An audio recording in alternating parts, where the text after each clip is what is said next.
Iepa denoi, eguerdion, gaur, antzerkira goaz, antzokira goaz, bai. Bueno, hobeto esan da, antzerkia dator, antzokia dator, bertara bai, gure sukaldera, Amaia eta Piliren eskutik. Adi lagunak, saio, paregabeia datorreta. Guantxarte.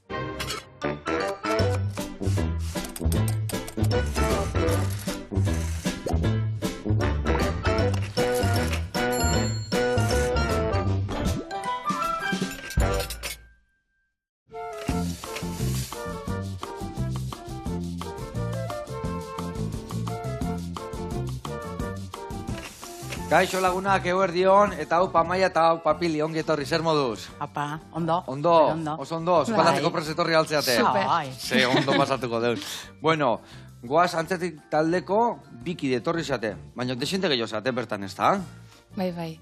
Bere momentuak eukitu, baina guain 12 gera. Guain 12 zate. Asko. Vale. Eta jundan urtean, 50 urte hurren egin dezu ez da? Horrela da, bai. Eta Pili, zuze, aziratik antzaude hor? Ez ematen du. Zu badakit ez. Ez ematen du adinagatik, baina ni hemen oso gaztea naiz, antzerkian.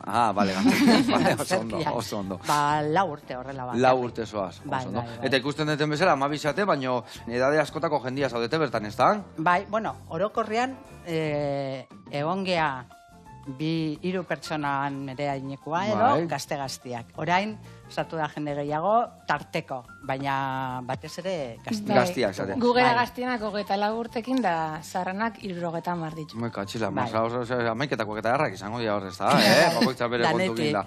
Bueno, hemen, nik ikusiet iztegian, jartzeula, antzerkia, jende aurrean gertaera bat irudikatzen datzan, artea. Baina zuena, hoi baino gehiago da, ez da? Bueno, gehiago ez dakit, artia ez dakit egiten. Justo kontrakoa. Artistak bagena. Bai, artistak, bai. Ondo pasatzera juten gera, jolastera, gure artean ezautu, eta hori da guretzat antzerkia, eta herriai eskaini. Ze ona. Bai, bueno, eta zerbait kontatu, osea, benetan, bueno, ez dakit, guretzako importantia den zerbait, kontatzia ere. Eta zukaldean da ibiltzezate hor bertan, gauza prestatzen duzu, hori bakoitza bere etxeak, ez da? Hor bertan ez. Bueno, gaur hemen zukaldean ibiliko geha bai, ikusiko zue pasta beresi bat ingo deu, gingo deu boloinesa bat oilaskuana, eta gazta krematu bat lagungarri jartzeko. Ados? Ados. Adi lagunak, saio, bikaina datorreta.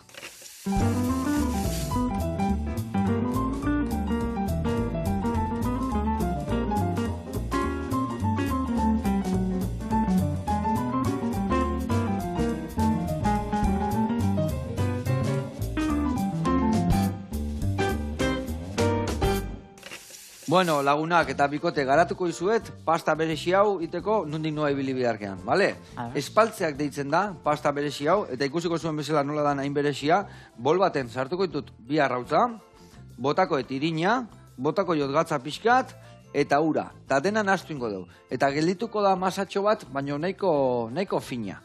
Eta masatxo hori, ingotena da, enbutu honekin, hemen sartu biberoian, sartuko dugu bertara, ura egosten jarriko, Eta behin ura egosten daola, gatzare botako jogur eta bertara, ingo deuna da, hemendikan botatzen jun, eta pastatxuak mosten junola. Daola pasta txiki batzuk ingoitu hor egozita, gero hori ateako deu, utziko deu hor olio pixkatekin espeatzeko behaiek, eta gero ingo deuna da, esan deun bezala, oilasko boloinesa bat, bale?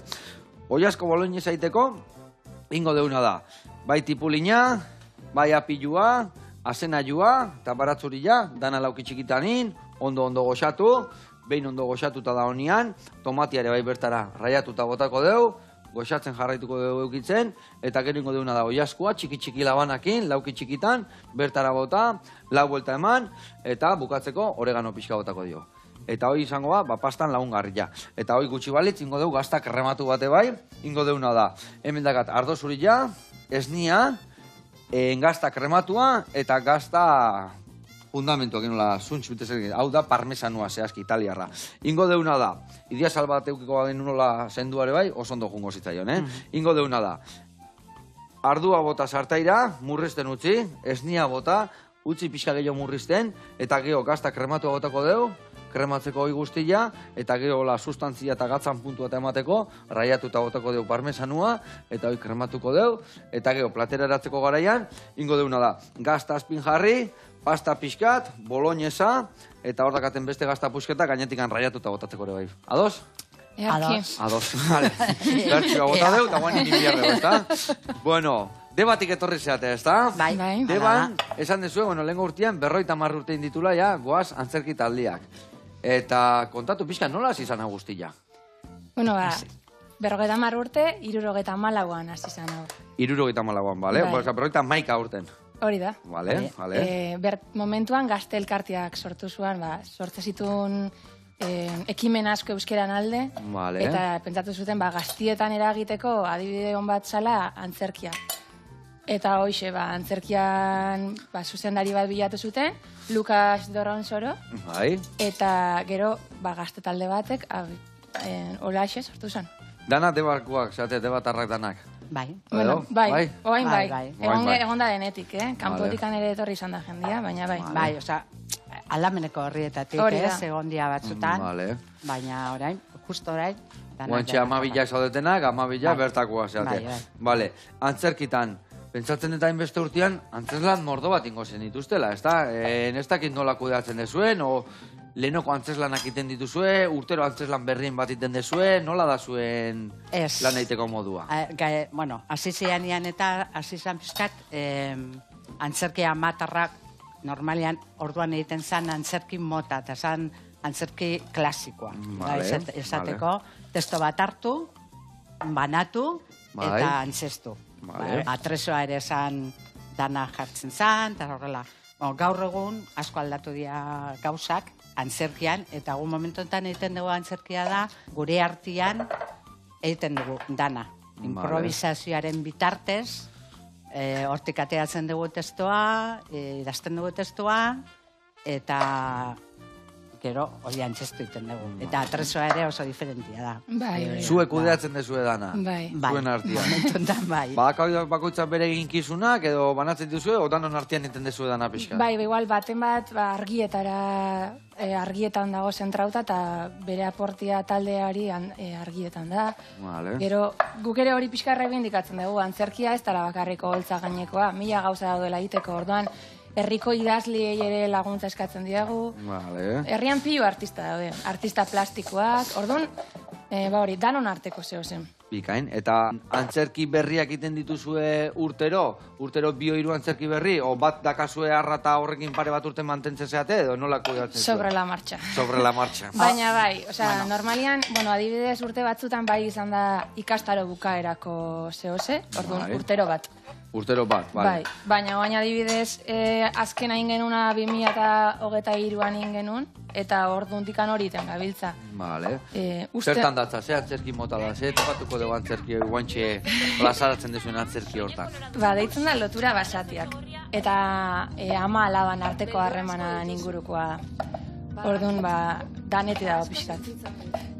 Maitasuna, aserria, daneti dago. Ama alaba baten dauna, danetik. Eta gainera, kantuan, dantzan, antzerkian pixkat. Antzerkia baina igual performance gehiago da, baina... Eta, adibidez, testu asko dakazue, jaskera, dana moldatzen dezue zuek, bai, edo... Bai, azkenian ere ditugun baliabideak ditugunez, adibidez, erropa, hasieratik bukaerara berdinekin gaude. Baina guk sortutakoa da. Eta atretzua ere, minimalismora jotzen dugu orain asko, ez? Igual hori da orain antzerkian. Bai, simpleki jute zate, eta gehiena da zuen artia hor dut batzen dana.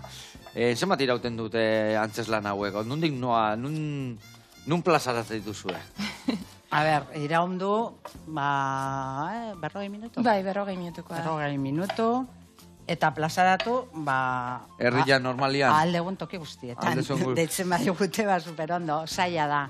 Zazan edo, antzerkia materra orain nik uste eta idala pizkat berri zigotzen, horre egon zan tarte bat, profesionala asko sortu zan. Osa, momentu baten goa sortu zanean, amaterra kasi bakarri zeon, antzerkia materra, Euskal Herri mailan eta euskeraz, eta orduan asko mugitzen zian, eta goazek obra batzuk, igual, 35 aldiz eman zituzten. Bai, Bai, gaur egun hori oso zaila da. Eta egon da hor paroi bat, profesional asko nola dagoen, normala da, herrietan programatzea ere profesionalak. Orduan, ahi geha gain, Euskal Antzerki Amaterra pizkat indartu nahian. Eta zirkuitoak egiten zen zaila da. Hortan gabiltza. Eta, bueno, ni nahi nuen esan gauza bat, oain teatro, antzerki hau barkatu egiten degula eta hor euki genuen Erika Olaizola zuzendari bezala, zuzendari edo ikastaroak ematen zituna, eta horrekin asko ikasi genuen. Ondo. Profesional bat egotia da zuen artian, da zuen... Improvisazioa, eta hortik ze atera, eta ikastaroetan ere egon geha, eta hortik gabiltza hor pizka bat... Hau gordeinko, hau saldantzako, pena errevuelto bat iteko, pena mandi, baina ez diden baraik ematen. Lasai. Hemen dikan hartu, apilloen ebaina erdizka bat hartu, eta nahikoa izango da, bale? Ondo. Eta, adibidez, nun elkartze zeate, nola elkartze zeate, nola ditu zeitu gola, zaila izatea. Bai, hori, baina adibidez, amabi gera, eta esan duguna, oso jende gure artean diferentia, eta normalian agendak oso beteta ukitze ditugunez, bain gaude, hilean bi aldiz elkartzen. Eta elkartzen gen bakoitzen, pare bat orduz. Eta, orduan 15 egunean behin esagarte bateako, ez da? Eta nun elkarte zate, bakazue areto bat, edo nun elkarte zate, nik bestatzeta 50 urtean aldatuko ziala gauzak, ez da? Aldada pilo bat, hasieran gaztien elkartian, herriko txoko desberdinetan egon dagoa zen saiatzen, baina ez dakiz urtetan, intzuten apustua lokala erosteko. Bai. Eta oain gure... Lokal propioa dakazue? Bai. Hobe. Horreke baita disgusta asken bat izkigu, ze lokal batek diru gasto handixa izaten da, bezintarioko obrak eta... Derramak eta historik eta... Derramak eta bai, eta hor diru asko jute zaigu eta ez dakau. Ez dakazue. Baina, bueno... Moldatzen gero. Pusketa bat aleko atu inberko zue, beste eguna eta norbait ibiltzeko eta baintza xoxa atzuk atea, o ez dakit? Dakit palekatzeko da honori, baina bai. Eta orduan elkartian da, orduan zuen lokala dakazu, ez da? Bai. Eta orduan elkartea sartzea eta ja lokala zuria dare bai, edo ze? Claro, bai. Arratzaletan alde zu area jun lagunekin, zo ze hartzea? Ez, a ber. Vale, galdetzen nahi. Holtza bada, eta erropa pilo bada, orduan horrekin ina esun guztia egiteko libre. Vale. Ez du gehiorako ematen. Vale. Eta, adibidez elkarte hontan, sartzeko zein bihar dago, jendia ze area juten da, eta nola aldu elkartian ja murgildu? Bueno, eske gu gaude super besuak irekita, osea, ez dakit hitzeitia da, eta animatzen baldin bada etortzera, hori, geratzen geranian, probatzera antzerkia, hori ere askotan esaten dugu, herritarrei. Eta alde horretatik ere bai, herriantzat oso positiboa da antzerki talde amateur bat egotia, ze... edo zein edak aukera... Claro, etxala profesionala izan behar, area jun, da goxatu, eta... Ondo pasau. Ondo pasau. Disfrutau, saiatzen gera hori ez, espazio seguro bat izaten, aske sentzitu gaitezkena, eta... Ondo. Ezer gutxi gehiago. Eta adibidez... Bueno, bat ez ere antzerkia aitera. Elkarte esaten desunean batzutan... Ja. Konfonditu itunean. Amateu... Bilera gehiagi daudela, ez da? Eta horre jute zeate... Bueno, bilerak ere badaude, baina... Bai. Osa, lana ere egiten dugu, zen gero adibidez antzerki astea urtero programatzen dugu deban, eta horrek lan ematen du, eta, bueno, beste gauza batzuk bai. Eta zuek moldatzen dezue hori guztia. Bai. Eta noiz izaten da, antzerki aste hori? Beti, urtero maiatza eta ekaina bitartian, bi astez, saiatzen gira antzerki amaterra programatzen. Esan dugun bezala ez, plaza gutxi eukitze ditu antzerki amaterrak, orduan, saiatzen gira deban, eskaintzen plaza bat, eta guztira, urtero 6-7 obra edo ite ditugu. Bai. Eta nun eskaintzen diarriko plazan, edo zuen antzokilan, edo... Gure arazo larriena, deban ez dago antzoki bat. Ja, ez dago antzoki bat. Ez dakagu. Osa, dakagu talde bat, 50 urtein dituna, eta ez dakagu antzokia. Mikatxi lamar. Orduan, zaila da batzutan, programatzea gauza batzu zen, claro. Areto txiki bat. Areto oso txikia da. Ja. Egiten dugun aretoa oso txikia da, orduan, bueno. Zailtasun horrekin moldatzen geha. Azkenean, kaleko antzerkia ere ekartzen dugu. Kaliak baditzugu. Kaliak oberan. Euria ere bai, igual. Ondartzan, kalian, hola inberko zue ezakit. Erreka ondo, no, Bueno, a ver, tokia badago kalian. Hola ondo edo gehiago? Jope, profesionalak etorri zeate hemen, Zeiten dezuen antzokila eta gero lamana nola moitu ere kastaro batzuk, txiki, dezue, oso ondo. Bueno, hemen txein deuna da. Orain, tipula. Bai, ni baratzuria bota diote bai, hor da gau tipulina, apilua, guain ere bai asena jua botako deu. Hau ez da guain txiki, baina. Eta oso ondo, oso ondo. Oso ondo. Bale, hau bota horbera organikoa. Bai, lasai. Eta ingo deuna da, lehen da biziko reportaia ikustea jungo geha. Hola utziko deu goxatzen barazkitxo hauek, gio tomatia raiatuko deu, eta nik hemen jarrietura berotzen, baina guendik ez da hasi irekiten. Gio ingo etena da hemen. Ikusi zuen nola utzieten hau, Beitu ez da, ez fina, ez lodilla. Ikuste zuen nola da hon? Zona, ez nez konturatu. Oso berezia da, ikusi zuen, arrautza, ura eta irina. Gio bibero jan sartuko deu, eta gero hemen pastatxo egiten jarriko deu. Eta esan bezala, erreportaia ikuste jungo geha, Las Terrazas de la Florida, eta han ikusiko zue, kiston parajia da, Gasteiz erdian. Oazen area.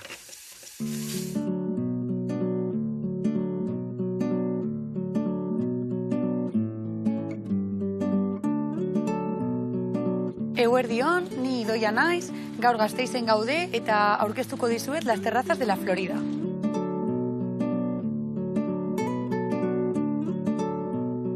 Nahiko kostatu zaigu hau aurrera eramatea, izan ere Gasteizko erdiko partean gaude eta parke bat emblematikoa da. Eta urte bat eta erdi kostatu zaigu hau irekitzea eta Gabonetan ireki genuen. Eta jende ugari izotpistara etortzen zenez, gure jatetzera ezagutzera etorri ziren eta nahiko pozik gaude izan duen arrakastarekin. Diseinu aldetik erabaki dugu dena kristalarekin eta egurrarekin egitea, ze azkenean parkearen giroa jarraitu nahi genuen. Eta kristalak ematen digute ikuspen hori eta egurra etxean sentitzea bezala. Leku batetik daukagu jatetzea, hau dela, gero daukagu kristalesko pergola bat, eta gero uda etortzen denean, kanpoan izango dugu izugarrizko terraza. Eta gero bestaldetik daukagu kafeteria, bertan pintxoak, amarretakoak daukagu, ezberdina da, askoz ezberdina da, baina, biak oso aproposak dira, eta, da bakoitzarentzat zer nahi dute, hori bilatzen dute bat edo bestea. Ere ekitaldi ezberdinak egiten ditugu, bai urtebetetzeak, jaunartzeak, eramaten dugu fotokol, eramaten dugu nahi dezuna, ere bai DJ daukagu, askotan janarietan ere bai daukagu DJ bat, hemen jatetxearen DJ-a, eta hori ematen duena da, ambientea, eta hori egiten du jendeak kopak hartzea, lasai egotea hemen, etxean bezala. Dana azaldu eta gero, goazen zukaldera eta errezeta prestatuko dugu. Gaur, azalduko dizuet nola prestatzen dugun belarri mina. Azteko jarri behar dugu belarria urra, gatz eta ospinarekin. Askotan egin behar dugu, belarria egosten jarriko dugu, eta jarriko dugu tipula, zenarioa, kaiena, eta hori utziko diogu zapore hartzeko. Gure helburua da beti eguneko produktuekin lan egitea, gure produktuak kilometro zero dira. Gure kartaren platerren arteko destakatuena edo ohikoena da gure sartaginak. Egin alditugunak bai arrautzekin eta haragiarekin edo arrainarekin, hainbat gauzekin daukagu eta hori arrakasta ugari izan du gure jatetxean. Belarriak egozita dauzkagu eta orain moztuko ditugu eta irinatik eta arrautzetik pasatuko ditugu. Errebosatu tradizional bat egiteko. Hemen jatetxean daukagu karta, eguneko menua, ere bai daukagu menu kontzertatuak, eta asteburuetan daukagu karta. Bai eguerdian eta bai gauean. Platera aurkitzeko edo probatu alizateko gure kartan aurkituko duzue, ostegunetik igander arte, bai eguerdian eta bai gauan. Bestalde batetik salda eginda daukagu, salda honek eramaten du barazki salda eta lortu dugun belarriaren salda hori, eta ere eramaten du min pizka bat eramateko kaiena eta hola. Gatz ikutu bat ematen diogu eta horrela platerra bukatuko dugu.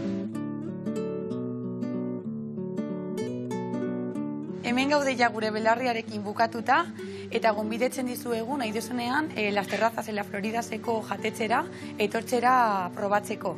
Mila esker eta agur! Ai, ama, idoia, konkistatu nazu, belarri hoiekin, ze gauza ona, Belarri gor prejituta rabak izango bazian bezala, eta zet erraza, eta zer leku beharra. Ai, ama, kumbiarko, ere bai, Igual, nahi bazue norbaitek antzeslan polit bat itia, bakizue, hau egungo diarea, eta giotana joan gaituan, egundoko platertxo hiek arrautzak inda, jo. Bueno, jarraitu goxatzen, da goxatu arazten, gurian jarraituko dugu. Hemen txe barazki gaizaizkigu goxatzen, pixka gehiago utzi behar dugu goxatzen, eta goxatu orduko, bota behar dio, tomatia raiatuta esan duen bezala, bale? Tomatia raiatzeko, hauek bideo imango izu eta gero bakutzak zuek banatu lanak, Zuek esate taldia nola banatzeitu zu lanak, ez da? Bueno, hemen, batek, tomatia erditi moztu, jartze zateola raiatzen, azalakin gelditu arte, eta gero azala organikoa botatzen dugu, bale? Venga, eta bestiak ingo duna da, oiazkoa enlauki txiki-txikitan. Ados? Zena edo. Ez importa. Tomatia. Ez importa tomatia.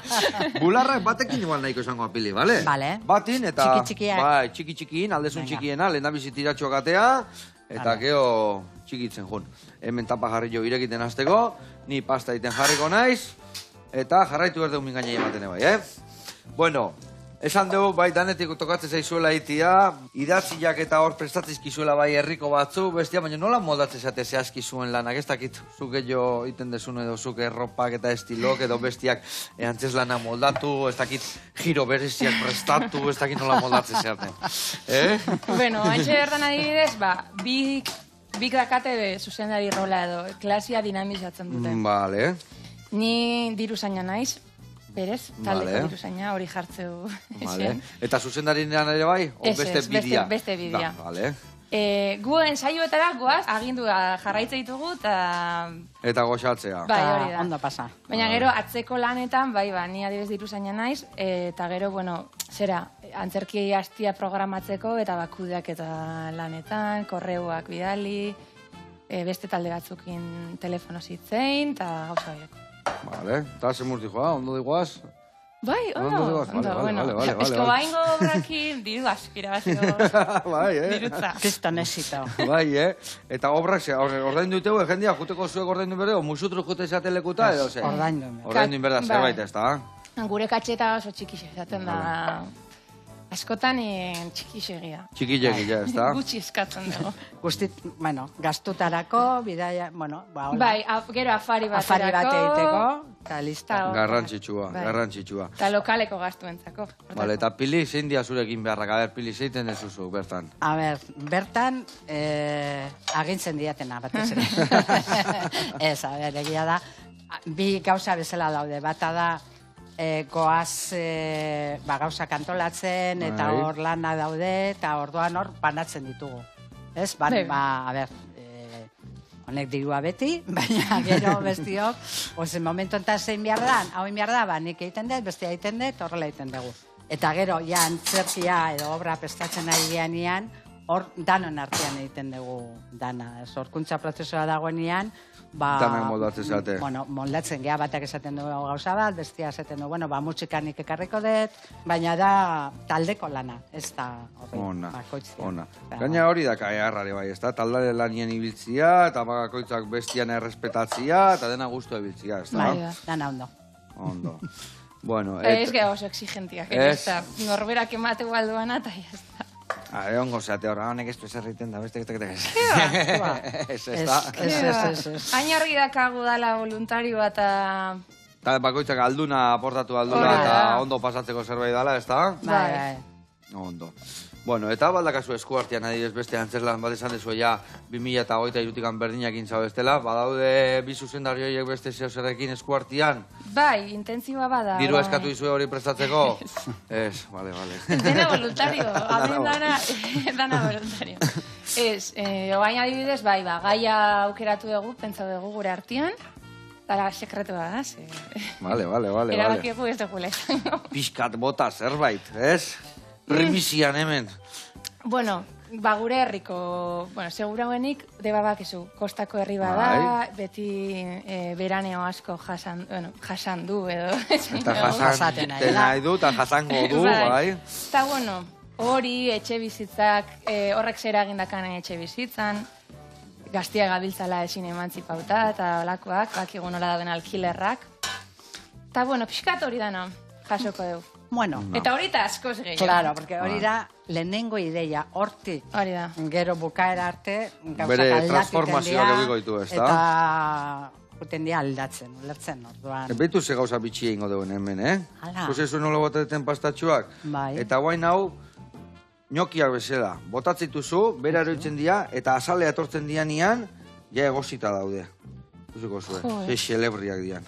Bai. Hola, tiki, alde guztitatik anbotrak dugu. Eta gaur pasta esan dizuet berexi ingo deula, eta ikusten egia, berexia dela.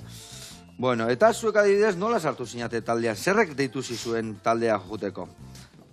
Bueno, ni 14 urtekin hasi nintzen antzerki ikastaroan. Bai.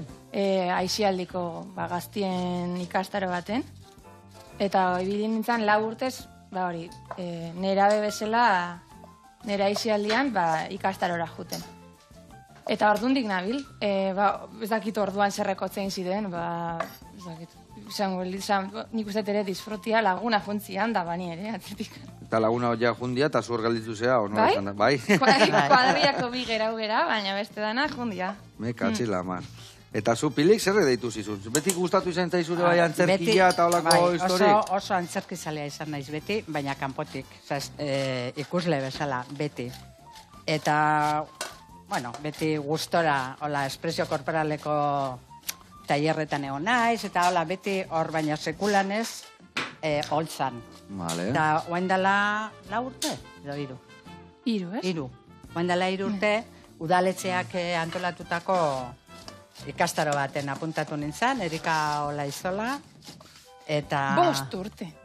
2008an. Bueno, pues 5. Denbora azkar pasatzen zaigu, Apuntatu nintzen, ikastaroa, bueno, probatzea, ja, bakizu, jubilauta, denbora neukan, eta probatzea. Eta, nire pasia deskubritu nun. Ze ona. Gero, hortik, ikastaro hortatik, bueno, sortu zen pieza bat, holtzan eman genuen, eta nire beldurra zen, gero holtzan nola sentituko nintzen. Zen diferentia da, jolasten egon, eta oso ondo. Plaza Andres bilakatu zea hor. Bai, benetan, Gora torretak gora etortu zea. Bai, sentitzen naiz, bueno, que me vengo arriba. Ze ona. Bai, oso gustora, eta batez ere taldearekin. Ahí está. Bai, hauekin... Azkenean familia txiki bat bezala iten da horre, bai, bai, eta, bueno, horren beste jende gaztia, bueno, placer bada, beraiekin egotia, beraiekin partekatzia, jolasteaz, zorkuntzan ere da marabila bat, errespetua, dana. Orduan ni superposit nago. Ze ona. Bai, hortik. Etxian baino kaso gehiago ite izue horzile, ose? Bueno, etxian gaur egun ja bi gaudeta, bakizu. Kasua, kaga falta. Baina, kasua ez ni beraiei gehiago, asko dakite. Bai, ez da. Orduan entzun inbiarra esaten dutena. Ikasita entzun, ez da? Asko ikasten da horrela. Bai. Eta, esan dezuen bezala, amaterra dala, horre ere bai bere puntxua daka, ez da? Azkenian oso profesionalin badare bai, jendi igual herrikoa berta sartzeko azkenian atzea pixkatite izu, eta amaterra danean, azkenian, herriko jo bezala da, ez da? Hori da, osea, nik hori saiatzen gara rebendikatzen, osea, antzerkiak dazka 1000 gauza oso ederrak dianak. Norbere burua ezagutzeko, jende berriz ezagutzeko, talde lanerako, artean esperimentatzeko, orduan, hori dana baldin badaka, zeba ezin du edo zeinekin, ez? Osea, jakin gabe ere, osea, salto piztinara, eta bai, orduan hori daka, amatertasunak presio gutxio ere bai, ze hemendik bizitzea oso zaila da, profesionalek nik uste dut, bueno... Profesionaletako zaila da, oso zaila. Eta burua uste pila bat emango izkie, seguramente. Eta zuei ze... Eta guri ezain beste. Eta zuei ze mateizue, goaz antzerki taldiak, ze mateizue zuei? Bueno, esan deguna ez, osea, disfrutia, eta baina gero hori, jende marabilloso ezautzia. Exactamente. Eta herrixakin beste lotura bat dakago. Guk antzerkiaz aparte, herrigintzan ibiltzen gera ez, herrian... beste edozein eragiekin laniteko prest gaude, laguntzeko prest, eta gurekin dauden bezala. Orduan, askotan laguntza behar izate duanak gero emateko ere badakize importantia da, ez? Dudik gabe. Orduan, hori, herrixakin lotzen gaitu guztiz. Eta beste modu batera bizi dugu herria, antzerkiagatik. Bai. Ez, eta batzutan pertsonal mailan ere, nire kasuan, hor dituzun beldur batzuk, olako entorno batian, galdu iten dituzu. Bai, larruak entzezu gainetikan ez da, eta venga, gozatzea, ez da? Galdu eta gozatu, eta orduan, zorkuntza prozesu baten sartzen zea, eta nik ez nuke pentsauko, hortarako balioko beste gozatuko zenukin. Ez, eta inkluso, hori, balioko nunek, eta konturatzen zea, sortzen dezuela, eta da, oso... Bai, bete iteizu azkenien, ez da? Bai, ni superposit nao. Bueno, hemen ikusi zue, hain naiz pastatxua egiten, behitu ze pastatxo berezi egin ditugun, Bai. Vale, hemen dakauna da parazkia ondo murriztuta, ingo deuna da tomatia bota eta murrizten jarraitzen utziko deu, eta gero ja bukaeran botako lio goi askoa, vale? Ez, nahiko, ni uste toi asko hori behitu hemen txeutzi, nazu hortxe, eta ingo deuna da, behitu hemen bi buelta eman, bukatuko eta pastatxo egitia, eta bago, aztxorrek itxarga. Botatzen diot hemen olio pixkatola gainetikan, da lehen hori bai azpin bota diot, zeatikan bestela gero peatu iten dia danak, vale? Eta hemen jungo nahi zauek botatzen, behitu, pixka bustire bai, eta menga, mostu. Hola, zea, akitia bezala, txurrua, baina txiki-txikiak, Finfina, baina. Finfinak. Lana, amartetzonen zat hori asko, Bai, amarrentzako gehitxo, igual hau lau punta aukiko bazitu nobeto, Bueno, ingo deuna da, hau egiten gelditzen gea, eta bitartian jungo gea honekinea, eta gaur reakutziko izkigue, frutan mituak. Kusiko zuen zebereziak. Gauen txarra dala, goizien ez dakixe dala, oazen ikastea.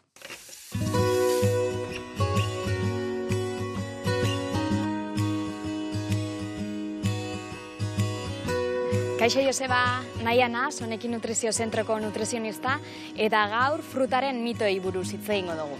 Aurrera ba.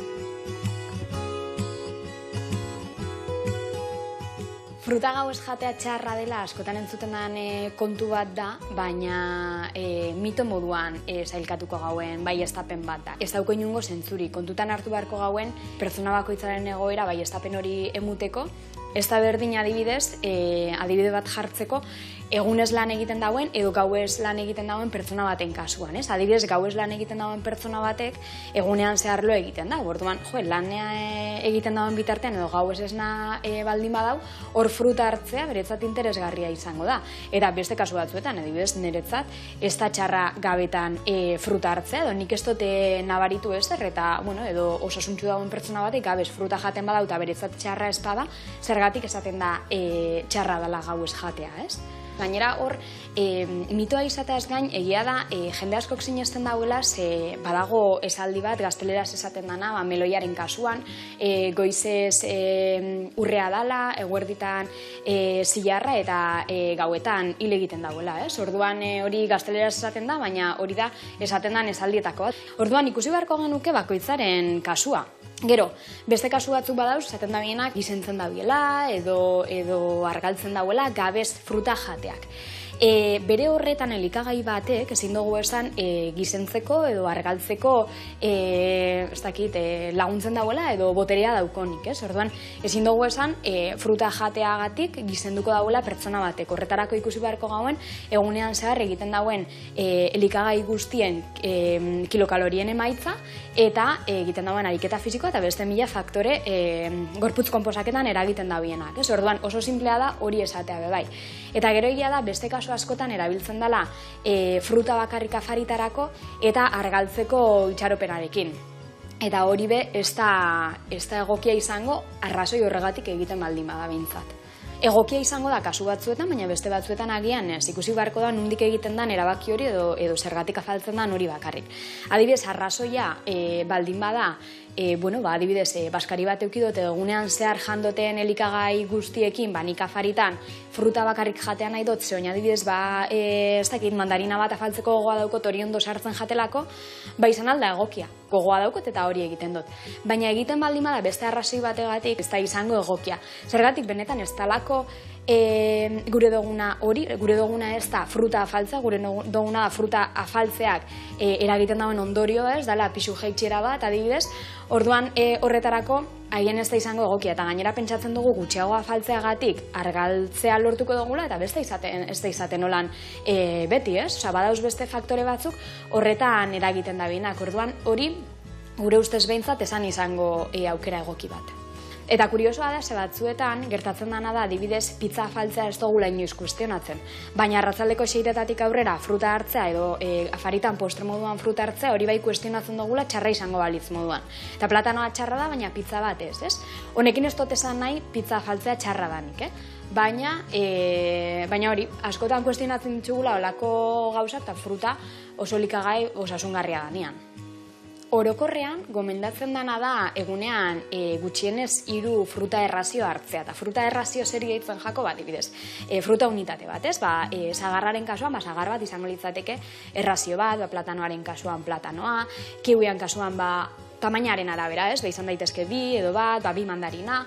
Orduan, tamainaren arabera, gutxi gora bera errazio bat osatuko dugu. Orduan, 3 gutxienez. Ez da gauza bera sukua edo fruta osoa hartzea, ez?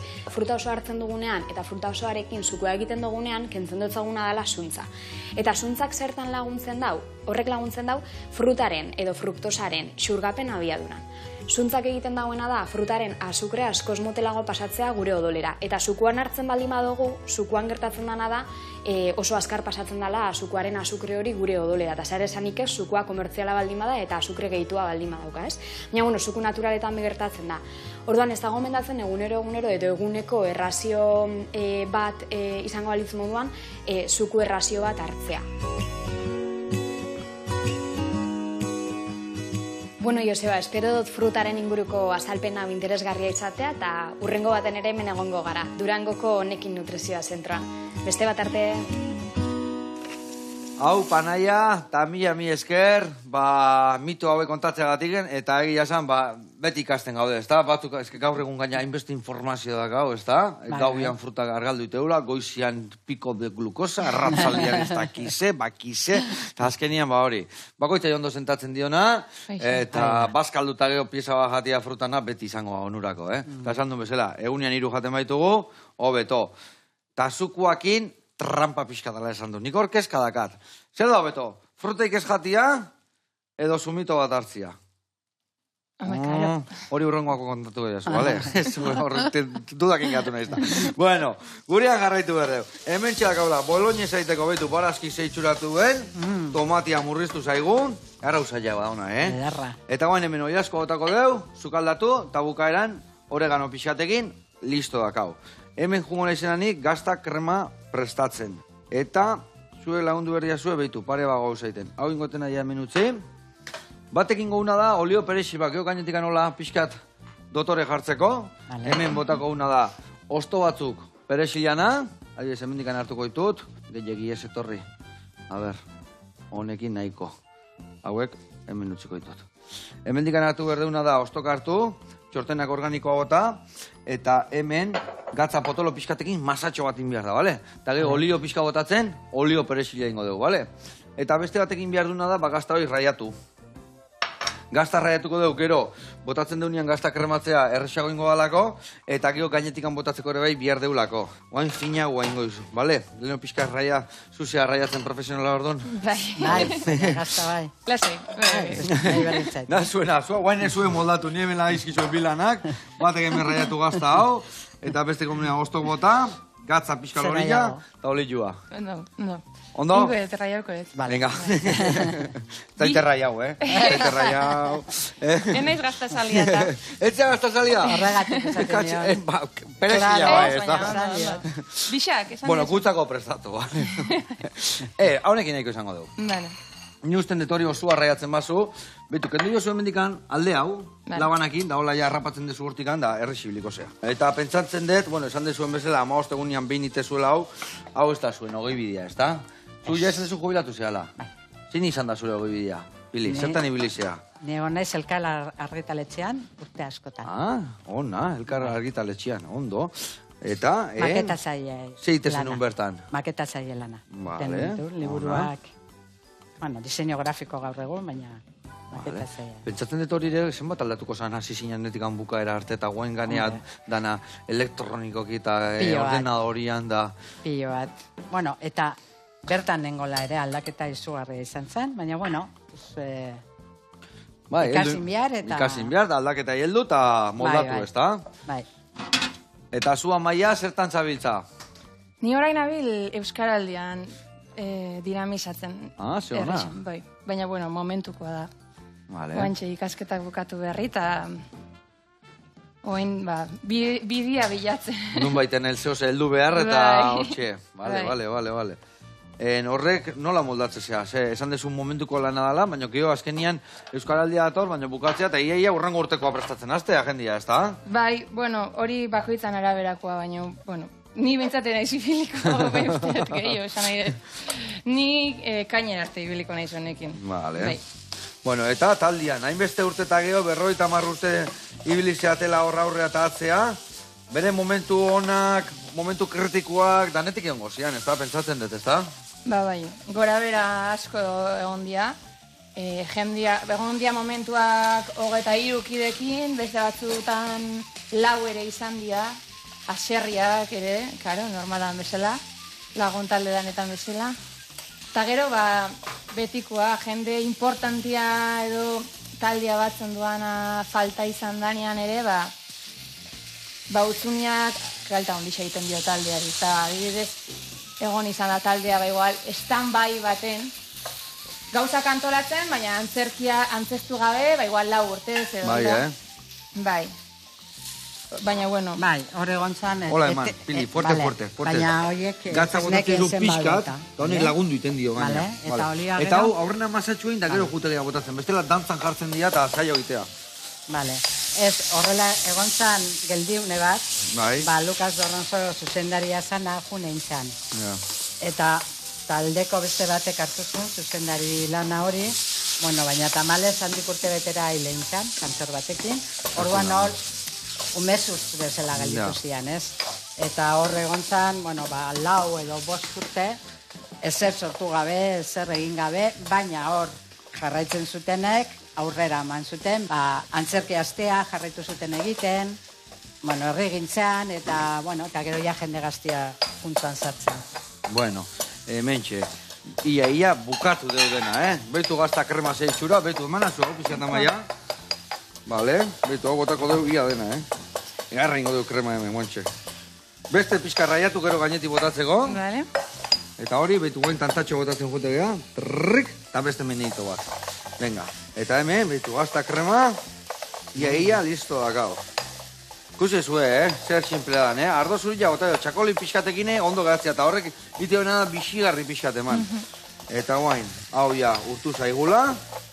Inberdetena da, zuak itxali, eta platera datu. Bueno, hementxe zua itxalita, hau bere puntxuan, eta hauek behitu, suelto hemen dazkau, olillo gota diolako, bestera napeatuko zian da hortxe. Bueno, platera hartuko deu, eta hemen digan ze animatu bertzaio jendiai, antzerkira gehiago juteko? O goaz antzerkitaldian animatzeko jende gehiago bihar dezue? Gehiagi batea ez etortziare bai, ez da? O ze? Bi gauzak. Gu ikustera ere etortzeko.